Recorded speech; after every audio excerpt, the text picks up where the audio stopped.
అడుగు. అంటే రావి చెట్టుని పూజించడం వల్ల జరిగే లైట్ ఏం అసుతాం పురుగులు వస్తాయేం?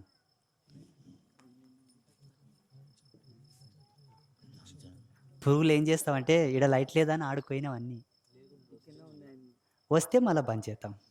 కట్కైతే ఉంది కదా రెడీ, ఏమంటే జర లేవలే కూర్చున్నాను అంతే.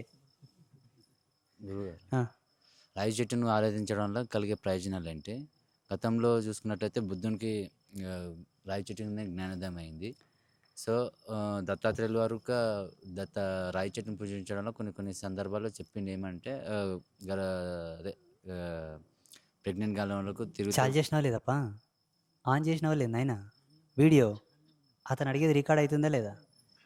రాగి చెట్టు ఒకటే కాదమ్మా, రాగి చెట్టు అనేది కాదు, రావి చెట్టును మన దాంట్లో ఎక్కువ రాగి చెట్టు గొప్పది, దాని గురించి చెప్తాము. దాని గురించి మన సనాతన ఋషుల యొక్క గొప్పతనం మనం ఏడ గర్వించి ఆనందించి గొప్పగా మనం ఫీల్ అవ్వాలంటే, ఇప్పుడు క్రైస్తవులు ఉన్నారు, ఒక సిలువ పట్టుకుంటారు, అది మెటల్తో చేసింది ఉండొచ్చు, అది స్టెయిన్లెస్ స్టీల్ అయి ఉండొచ్చు, ఐరన్ అయి ఉండొచ్చు, బ్రాస్ అయి ఉండొచ్చు, సిల్వర్ అయి ఉండొచ్చు, గోల్డ్ అయి ఉండొచ్చు.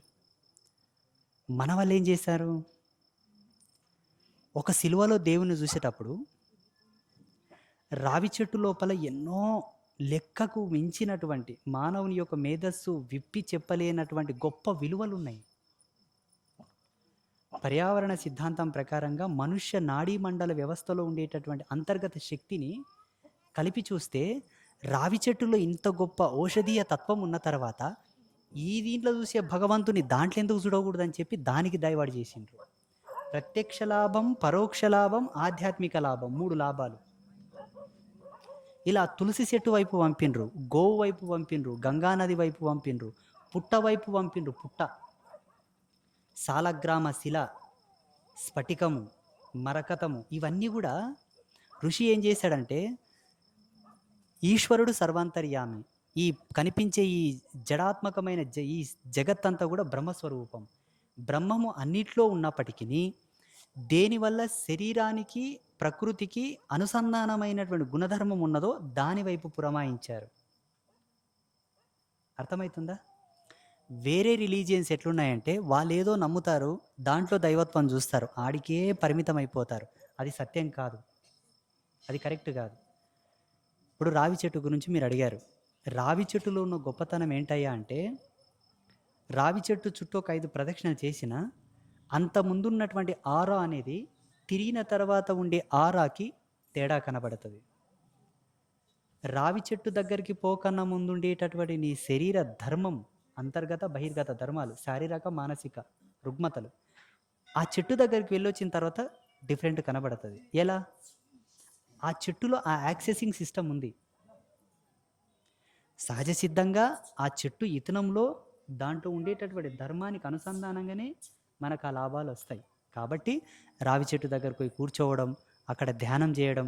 బుద్ధుడి కన్నా పూర్వం చాలామంది బోధి వృక్షం దగ్గర కూర్చొని ఎందరో అసంఖ్యాకులు. వ్యాసుడు భారతం చెప్పంగా రాయబడిన ప్రదేశంలో కూడా అశ్వత్థ వృక్షమే ఉన్నది. వాల్మీకి మహాముని లవకుశులకు రామాయణం చెబుతూ ఉన్నప్పుడు, పాడిస్తున్నప్పుడు కూడా రావి చెట్టే ఉన్నది. రావి చెట్టుకు మన జీవన విధానానికి, మన జీవన ప్రయాణానికి అవినాభావ సంబంధం ఉంది.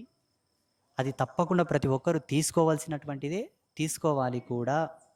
జ్ఞానపరంగా, శారీరకంగా, భావాత్మకంగా, మానసికంగా, సాంసారికంగా కూడా. సాంసారికంగా అంటే ఎట్లా? ఇప్పుడు అప్పుల పాలై చాలా మంది బాధపడుతుంటారు పాపం. ప్రతి శనివారం ఎవరైనా సరే ఇంత చక్కెర, పంచదార పేపర్లో కట్టుకొని జేబులో పెట్టుకొని రాగి చెట్టు కడుక్కోవాలి. పోయేటప్పుడు చెప్పులు వేసుకపోవచ్చు, చెట్టుకు ఆమెడ దూరంలో చెప్పులు ఇడిచి దగ్గరకోవాలి. చక్కెర చేతుల పట్టుకొని ఇట్లా 2 చేతుల మధ్యలో పట్టుకొని 11 ప్రదక్షిణలు చేసి ఆ చెట్టు మీద దూరం నుంచి చక్కెర చల్లాలి. చెట్టును దాకరాదు, సంసారులు దాకరాదు, మాలాంటి సన్యాసులు మాత్రమే తాకాలి. మీరు ఎక్కడెక్కడో దాకొచ్చుటారు, పాడుగాల మీ చేతులు. దూరం నుంచి దండం పెట్టుకొని చెప్పాలి. ఆ రావి చెట్టును సాక్షాత్తు నారాయణ స్వరూపంతో పోల్చారు. నారాయణుడెవరు?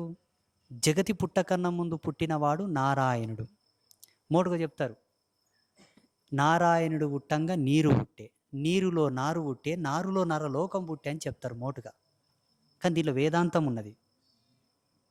దశావతారాల్లో కూడా మొట్టమొదటిగా మత్స్యావతారం. మత్స్యం ఎక్కడుంటుంది? నీళ్ళలో ఉంటుంది. ఎక్కడ చూసుకున్నా బయలాజికల్ ప్రూఫ్స్ ప్రకారంగా, స్పిరిచువల్ ప్రూఫ్స్ ప్రకారం కూడా నారాయణుడు ఆద్యుడు. అందుకే అశ్వత్థ వృక్షాన్ని నారాయణ స్వరూపం అంటారు. వ్యాపకం విశ్వం విశ్వవ్యాపక స్వరూపం నారాయణో విష్ణు అన్నారు పెద్దలు. చెప్పాలి, హే భగవాన్ శ్రీమన్నారాయణుడ, మీరు చెప్పకండి, ఆడ చెట్టు కాడ చెప్పండి, శివ శివ. హే భగవాన్ శ్రీమన్నారాయణమూర్తి, ఏ జన్మలో ఏ పాపం చేశానో, నాకు జన్మనిచ్చిన వాళ్ళు పాపం చేశారో, నాకు జన్మనిచ్చిన వాళ్ళకు జన్మనిచ్చిన వాళ్ళు పాపం చేశారో, నా వంశంలో ఎవరు ఏ పాపం చేసి మిగిలంగా నాకు తగిలిందో, నేనే నా ఆత్మగా ఇంతకుముందు చేసుకున్న పాపమే నాకు పడిందో, నేను కట్టుకున్న నా పెండ్లం పాపం నా ఈపున పడిందో, లేకపోతే మంది దృష్టి నా మీద పడిందో, ఏదో నాకైతే తెలియదు. నా ఈపు నేనే గానను, నా మాడపట్టు నేనే గానను. కాబట్టి నన్ను పుట్టించిన వాడవు నువ్వే, నా తరం ఇచ్చిన వాడవు నువ్వే, నా ముందు తరాలను చూసేవాడవు నువ్వే. తండ్రి, నా అప్పుల బాధను తొలగించు.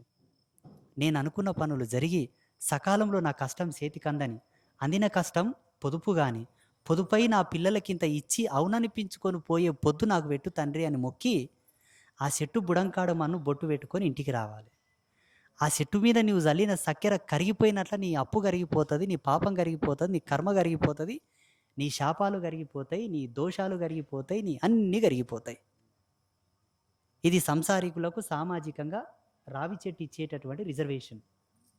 ఇంకా నాలాంటి హఠయోగులకు, సన్యాసులకు ఆడ ఎంతసేపు కూర్చుంటే అంత డివోషనల్ పవర్ డెవలప్ అవుతుంది, అంత చక్రాస్లో ఉండేటటువంటి శక్తి జాగృతం అవుతుంది, అంత హీలింగ్ పవర్ వస్తుంది, అంత టాకింగ్ పవర్ వస్తుంది. ఎన్ని మ్యాజిక్లను చేయొచ్చు, ఎన్ని జిమ్మికులను చేయొచ్చు, నిని కూడా మాయం చేయొచ్చు, నిని కూడా మాయం చేయొచ్చు. అంతవరకే. మందికి శాతవాడి చేస్తా అంటే తొక్కుతాడు. ఇక గురుగారు ఏ వారంలో ఎక్కువ పూజించు? సన్యాసులకు సన్యాస విధంగా, సంసారులకు సంసార విధంగా. స్టూడెంట్స్కి ఏ విధంగా ఉపయోగపడుతుంది?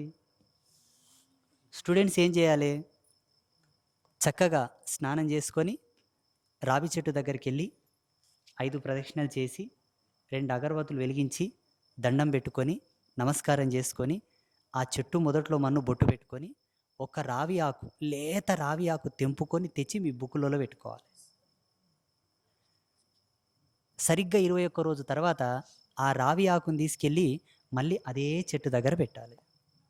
ఎన్నిసార్లు వీలైతే అన్నిసార్లు చేయొచ్చు. దీనివల్ల ఏమవుతుంది? నువ్వు అక్కడ వెళ్ళి ఏం మొక్కుతావు? నేను విద్యలో ప్రావీణ్యం అవ్వాలి, మంచిగా నాకు చదువు రావాలి, మంచి ర్యాంకు రావాలి, నేను గొప్ప ఉద్యోగం సంపాదించాలని చెప్పి నువ్వు ఆకు తెచ్చుకునేటావు. అదొక పర్మిషన్. నీ బుక్స్లో పెట్టుకున్నప్పుడు భగవంతుని దగ్గర నుంచి ఒక కార్డు తెచ్చుకుని ఉంటావు, ఒక సిమ్ కార్డు. ఆయన నీ సర్క్యులేషన్ మొత్తం అబ్జర్వ్ చేస్తాడు. ఆయన శరీరం మీద ఉన్న ఆకు తెచ్చుకుని ఉంటావు కాబట్టి మళ్ళీ ఈ ఆకుని తీసుకుపోయి ఆడ పెడతావు కదా, అంతవరకు నీ మీదున్న చెడుగు దోషం అంతా తీసుకొని ఆడ పరమాత్మకు సాక్ష్యం చెప్తుంది. అప్పుడు పరమాత్మ నీకేం శక్తి కావాలో అది పంపిస్తాడు మొత్తం. స్టూడెంట్స్ ఇట్లా అందరికీ ఉన్నాయి రావి చెట్టు దగ్గర. గర్భవతులకు సంతానం కాని వాళ్ళకు కూడా రావి చెట్టు దగ్గర పరిష్కారం ఉంది. పెళ్ళి కాని వాళ్ళకు ఉంది, ఇల్లు కాని వాళ్ళకు ఉంది, అందరికీ ఉన్నది. కాబట్టి మన వాళ్ళు ఒక చెట్టుని, ఒక పుట్టని, ఒక రాయిని దైవత్వంతో పోల్చారంటే దాంట్లో బుడము నుంచి లోపల తల్లి వేరు నుంచి కొస వరకు అంతా కూడా దైవత్వమై ఉంటే తప్ప దాన్ని దేవతగా డిక్లేర్ చేయలేదు. ఏదో ఒకటి పనికొచ్చి ఇంకోటి పనికి రాకపోతే దేవుడు అనలేరు.